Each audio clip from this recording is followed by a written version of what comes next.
এই গরমে রাস্তায় বেরোলে মামার ভ্যানের উপরে থাকা যে বস্তুটি প্রথম দৃষ্টি কেড়ে নেয় সেটি হচ্ছে তাল। কথা বলবো তাল শাঁসের স্বাস্থ্য উপকারিতা ও অপকারিতা নিয়ে।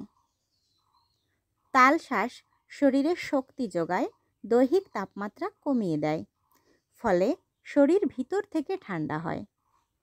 শরীরকে আর্দ্র রাখতেও তাল শাঁসের বিশেষ উপকারিতা রয়েছে। তবে গরমে এই ফল বেশি খেলে আবার পেট গরমও হতে পারে, তাই অল্প পরিমাণে খাওয়াই ভালো।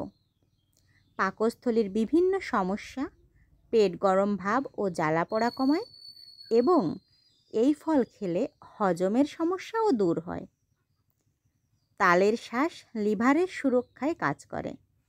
লিভারের উপর এটি একটি পাতলা আস্তরণ তৈরি করে। গরমে হাতে পায়ে চুলকানি কিংবা অ্যালার্জির সমস্যায় যারা ভোগেন তাদের জন্য তাল শাঁস বিশেষ উপকারী। শরীরে পানি শূন্যতা সৃষ্টি হওয়ার কারণেই এমনটি ঘটে। তাই গরমে অল্প অল্প করে নিয়মিত তাল শাঁস খান। যতদিন সিজন আছে ততদিন তাল শাঁস খেতে থাকুন। উপকারিতাই বেশি পাবেন, অপকারিতা নয়। ধন্যবাদ।